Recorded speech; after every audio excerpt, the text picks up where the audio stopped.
Hello everyone, we are Group 1. Here's our group member, Miss Casey Acorda, Miss Gemaria Aceveda, Mr. Angel Lozano, and Mr. Alberto Venus. Our topic is all about the varieties of spoken and writing language in multicultural settings.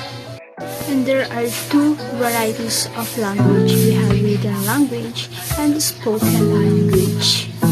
There are two factors that distinguish spoken from written language. The first one is the actual situation where the language is being used or the setting. And the second, the aim of communication, why the language is needed or a purpose. Here are the characteristics of written language. Written language. First, more carefully organized or more explanatory. Why carefully organized and more explanatory? If you are going to look at your module, written po ang language na ginamit dyan. Pero, bakit kailangan po carefully organized? Because it is designed na mas maintindihan yung nagbabasa yung module. Kasi nga, wala nga yung presence ng interlocutor. It is meant na basahin at mas maintindihan kahit walang taong nagtuturo. That's why you should be careful in organizing. Kailangan step by step may instruction at kailangan i-explain mo detail. Word choice is more deliberate. Able to live forever with the ideas it expresses. May forever pala tayo sa written language. Yes, meron po. As long you keep a memory back or it's stored or isinulat mo yan, it stay forever. Kapag ka-chat mo si crush mo or chinat mo siya, kahit na-delete mo na yung message, kahit na na-unsend mo na at nabasa niya ng maagap, or sometime if natapos na yung lab sa message, pwedeng di mo na mabura yung message. It stay there forever kasi nga it is written. Sa mga spoke, kung ano yung ideal concept, nandun na yun sa libro. Can be detached from the user and objectively look at in a different angle. The writer has an opportunity to correct and improve what has been written. Bakit po? When we are writing, andyan po ang Grammarly at andyan po ang autocorrect sa may Microsoft Word. Pwede nating i-correct ang gusto nating sabihin, but when we are talking and we are engaged spoken language, madalas nagsasalita tayo ng di tama o masakit, hindi siya nabubura. How we wish may autocorrect Grammarly kapag nagsasalita tayo. Pero present lang ito when we are engaged in written language. Mako-correct natin ito kapag tayo nagsusulat. But when we are speaking, it is really impossible or it is difficult na mabago ang gusto natin sabihin. And last, there's a greater volume of responsibility. Mas malaki ang responsibility mo sa written language kumpara sa spoken language. Bakit malaki ang responsibility mo? Tulad ng nabanggit kanina, dapat careful ka sa organizing of your message. Bakit? Or bakit mas malaki ang responsibility mo? If you are the writer, kasi kailangan magets mo or magets ng reader mo yung sabihin at the same time, kailangan is culture appropriate at the same time, kailangan mas maintindihan nila yung message mo kasi wala ka or you are not physically present para ma-explain mo yung gusto mong sabihin. That's why kailangan maayos yung pagsusulat mo kasi wala ka para explain mo yung concept. Yung pinakasulat mo lang ang mag-explain ng gusto mong sabihin. Now, let us proceed to the characteristic of spoken language. Spoken language. The first one is the spontaneous and momentary. Second, vanishes after fulfilling its purpose. The third, cannot be detached from its user.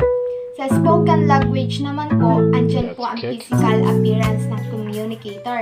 Kasi ako, I am physically present and I'm talking to you. That's the reason why physically present din yung mga magkakausap or engaged din yung cultural or interpersonal communication. But let's remember, spoken language is spontaneous but momentary. What do you mean by spontaneous or momentary? When we say spontaneous, it is continuous, you are free or you can say in almost anything you want. Kaya kong sabihin yung gusto kong sabihin kasi wala akong pinapalaw na format sa grammar when I'm speaking. Unlike sa writing, meron tayong pinapalaw na technicalist format, but kahit na spontaneous o tuloy-tuloy, it is momentary. Pag sinabing momentary, vanishes. Bakit po? After mong magsalita, yung sinabi mo is in vanishes. Or tapos na, it may retain to the memory or cognitive system of your receiver but wala kang actual or physical record ng conversation. Except na lang kung na-record mo, but ideally, it is momentary. Language varieties.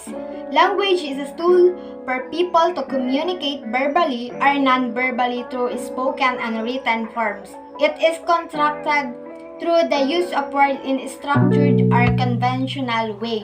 This language is usually shared by the member of community or citizens in a country. Language is a variety, is a specific set of linguistic items or human speech pattern, sounds, words, grammatical features, which can be associated with some external factor or geographical area or social group. Language, as stated in the text, it is a tool that lets people communicate with each other. It could be through words spoken verbally or written or non-verbally. Usually, in a certain language, it is spoken in an areas or community that is neighboring each other. Though considered a universal tool, it varies depending on the speaker, race, age, nationality, and locality. It could be also depend on the speaker's speech pattern, social group, and partly could be because of one jobs or jargon. We have 5 varieties. First is Pidgin, second is Creole, third is regional dialect, fourth is minority dialect, fifth is indigenous variety. First is Pidgin. A Pidgin is a new language which develops in situations where speakers of different languages need to communicate but do not share a common language. Pidgin are on-the-spot languages that develop when people with no common languages come into contact with each other. Nobody speaks a Pidgin as their first language. Usually, a Pidgin language is a blend of the vocabulary of every one major language with the grammar of one or more other language. Examples of these are Nigerian Pidgin and Bisnama spoken in Vanuatu. The second is Creole. Like a Pidgin, a Creole is a distinct language which has taken most of its vocabulary from another language. The lexifier but has its own unique grammatical rules. For example, Gulia, Patwa in Jamaican Creole, Pidgin in Hawaii Creole English. In the Philippines, we have Creole Spanish, for example, Caviteño in Cavite City, and Zamboangueño in Zamboanga City. The third is regional dialect. A regional dialect is not a distinct language, but a variety of a language spoken in a particular area of a country. Example of this is Hillbilly English from Appalachians in the USA. And here in the Philippines, we have 8 major regional dialects: the Bicol, Cebuano, Hiligaynon or Ilonggo, Ilocano, Kapampangan, Pangasinan, Tagalog, and Waray. Fourth is minority dialect. Sometimes, members of a particular minority ethnic group have their own variety, which they use as a marker of identity, usually alongside a standard variety by members of particular minority ethnic group. For example, African American Vernacular English in the USA, and here in the Philippines, we have so many minority dialects, and one of these is the Morus, also known as effective ethnic group that mostly in Mindanao. And in the last, we have indigenous variety. Indigenous varieties are spoken mainly as second language in ex-colonies with multilingual population. Example is Singlish, spoken in Singapore. In the Philippines, we have Taglish. Written language. Written language is a form of communication which includes both reading and writing, and supported by all the vocal and visual signs. Written language has phonological processing vocabulary, and syntax grammar. Ang written language daw po is a form of communication which includes reading and writing. Example po nito, kapag gusto po nating magbigay o magpadala ng liham sa ating mahal sa buhay na hindi natin kasama ngayon, malalaman po natin kung ano pong sitwasyon nila dun sa lugar kung nandun sila, kung nasaan po sila ngayon. Ang another example po, if gusto po nating magbigay ng love letters sa ating special someone, sa pamamagitan po ng written language, we can express our feelings to our special someone.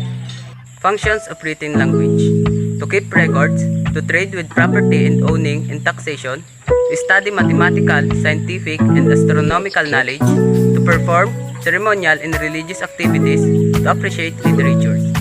Ang functions naman daw po ng written language: to trade with property and owning and taxation. Kapag example po nito, kapag meron po kayong isinanla o ari-arian, meron po kayong nakatagong kasulatan, maaari nyo po agad itong maipakita kung magkaroon man po ng demandahan. Another example po nito, kapag meron po tayong ginagawang mga aktibidad, maisusulat po natin dito yung mga script o yung pagkakasunod-sunod ng mga activity na dapat gawin. So we have the 6 distinction of spoken and written language: the extralingual information, feedback, grammatical features, vocabulary, phonological function, and feature. The first one is extralingual information. The characteristic of extralingual information is in spoken language it derived from the speaker, such as age, gender, class, etc. First is spontaneous, off the top of the head, more ambiguous, immediate, and planned communication, while in written language it can be clarified through choice of words, delivery, and handwriting in some cases. It is slower because of preparation. Second one is feedback. The characteristic of feedback in spoken language is visually presented with body language and paralinguistic component, while in written language has delayed feedback, body language, and paralanguage are absent, but has balanced and diverse type of sentence. Third one is grammatical features. The characteristic of grammatical features in spoken language is incomplete structures, interrupted structures, altered structures, spoken pauses, and long indirect compound sentence is using all, while in written language it is complete, uninterrupted, and fixed structures, writer subject to reading and correcting, and the punctuation is very significant. Fourth one is vocabulary. The characteristic of vocabulary in spoken language is more prone to use slang, colloquial, and simpler words with imprecise references, limited vocabulary, fillers, and dialect, accent, regional words, while in written language it is used a formal words and technical terms like educated language. The fifth one is phonological features. The characteristic of phonological feature is in spoken language it uses intonation, pauses, and varies in speed, while in written language it uses direct speech, intonation, and also have pauses. The sixth one is function. The characteristic of function in spoken language is it communicates ideas, argue, and command, while in written language it intended announcements, bulletins, formal prayers, and scripts. The distinction of spoken language is its involved speaking and listening skills.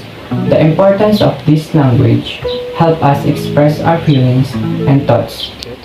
This is unique to our species because it is a way to express unique ideas and customs within different cultures and societies. By learning a foreign language, you can understand ideas and thoughts that may differ from your own culture. This type of communication can easily understand and approach one another because you can express and say what you want to say directly. But sometimes there is miscommunication because of lack information. Sometimes we say an incomplete thought so the other may misinterpret the situation. While written language requires writing and reading skills.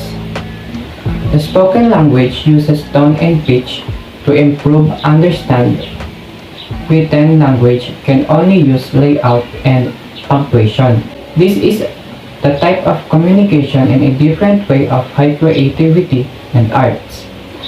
We can't be so sure when it comes in writing, especially when we are reading in old books that transfer or it reproduced by the other writer or the books that edit for the long time. We don't know if the content an old book saying is correct because it can be edited or wrong thought because of time passed by. But sometimes when we look and read books, we get more knowledge and more facts about something we want to know. So before we convince or believe in one line in the book, we need to sure if it's the truth so there is no problem.